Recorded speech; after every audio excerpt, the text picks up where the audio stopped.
बिस्मिल्लाहिर्रहमानिर्रहीम। अस्सलामुअलैकुम एवरीवन। कैसे हैं सब? उम्मीद है सब खैरियत से होंगे।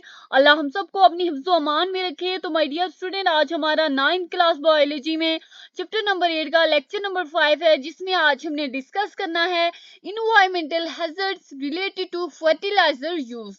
तो फर्टिलाइजर यूज के रिलेटेड किस किस्म के इन्वायरमेंटल हैजर्ड्स हो सकते हैं, किस किस्म के माहौल को खतरात हो सकते हैं, तो उस चीज को आज हम अपने लेक्चर में डिस्कस करेंगे। तो मूव करते हैं आज के अपने लेक्चर की तरफ।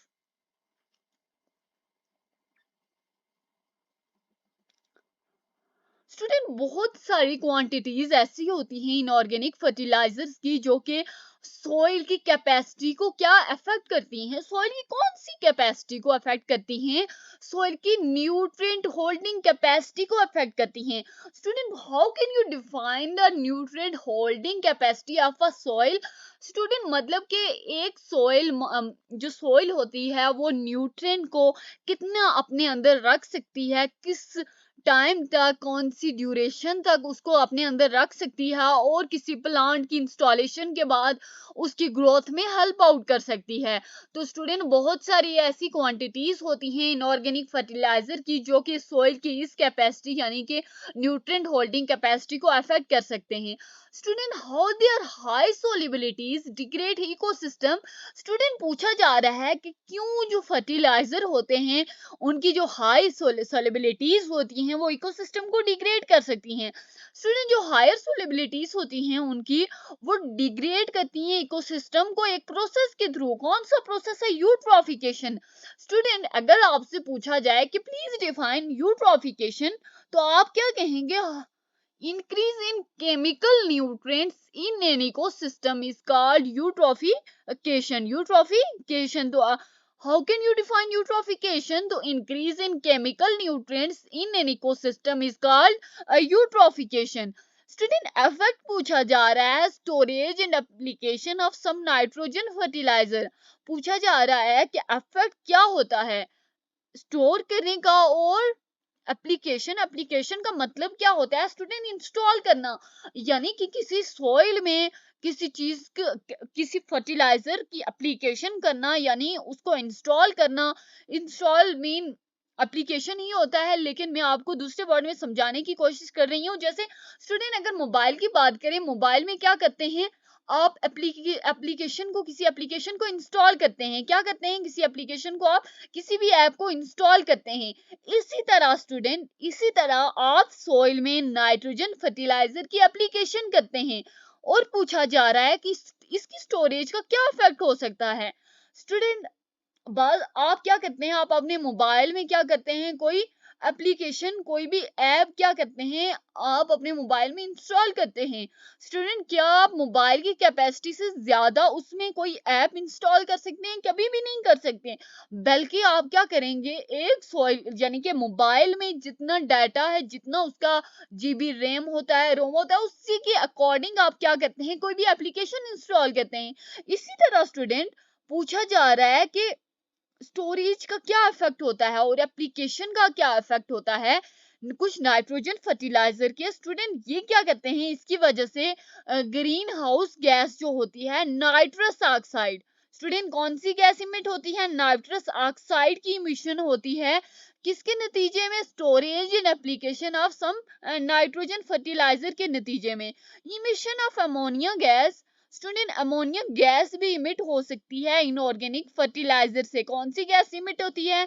अमोनिया गैस होती है। स्टूडेंट, कौन सी गैस होती है इनऑर्गेनिक फर्टिलाइजर से? Which gas may be emitted from the inorganic fertilizer? तो ammonia gas may be emitted from the inorganic fertilizer. Which greenhouse gas which greenhouse gas is emitted in the result of storage and application of some nitrogen fertilizer? तो student, अगर आपसे पूछा जाए कि वो कौन सी green house gas है जो कि किसी भी कुछ नाइट्रोजन फर्टिलाइजर की स्टोरेज या एप्लीकेशन की वजह से इमिट होती है, तो कौन सी ग्रीन हाउस गैस है? Nitrous oxide.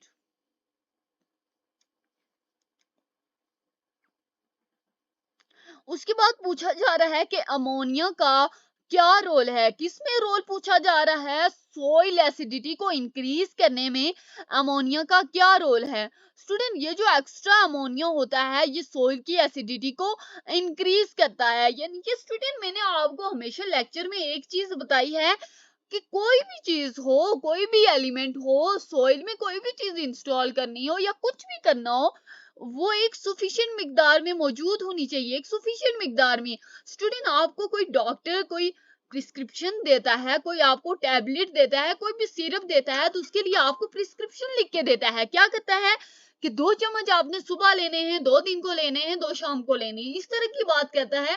क्या आप डॉक्टर की हिदायत के मुताबिक ही इस्तेमाल करेंगे ना? ये तो नहीं करेंगे कि एक साथ 6 चम्मच ले लिए, कि डॉक्टर ने कहा कि एक दिन में 6 चम्मच लेने, लेकिन उसने ये भी तो कहा है कि किस किस टाइम पे लेने हैं, तो इस इन चीजों का भी ख्याल रखना है। तो इसी तरह वो क्या कहा जा रहा है कि दिस एक्स्ट्रा अमोनिया, यानी कि अगर अमोनिया एक्स्ट्रा इनसफिशिएंट मिकदार में मौजूद होगी तो वो सोइल एसिडिटी को इंक्रीज करेगी।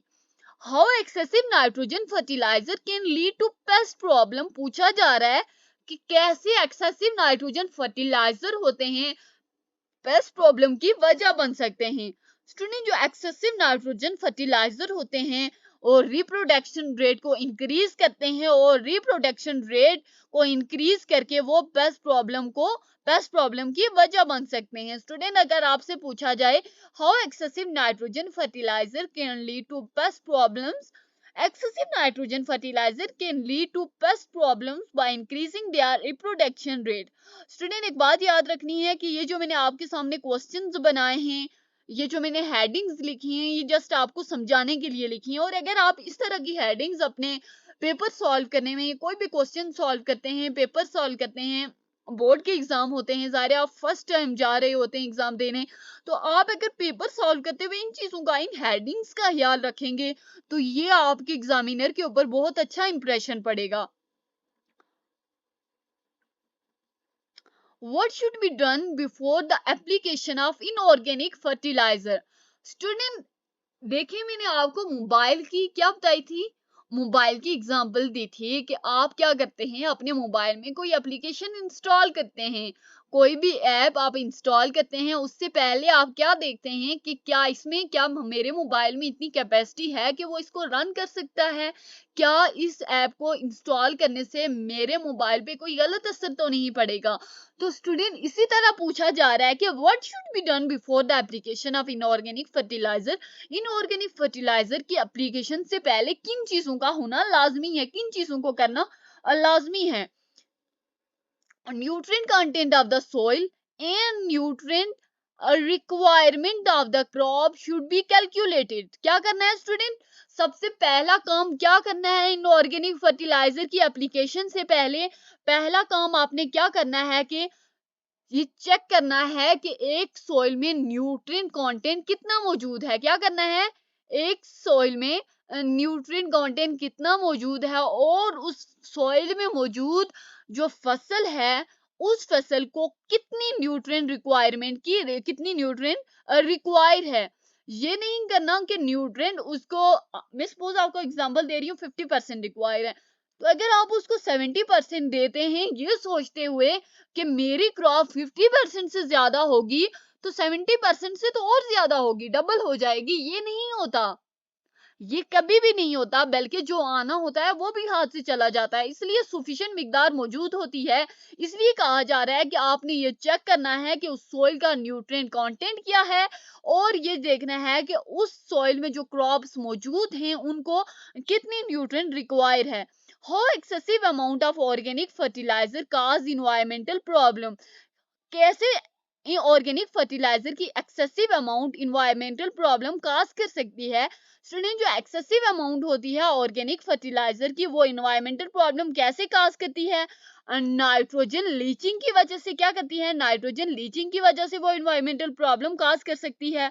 और दूसरी क्या करती है, किस वजह से करती है? Run of soluble organic compound. Student, अगर आपसे पूछा जाए कि कैसे एक्सेसिव अमाउंट होती है ऑर्गेनिक फर्टिलाइजर की इन्वायरमेंटल प्रॉब्लम काज कर सकती है, तो 2 वजूहात की बिना पर कर सकती है।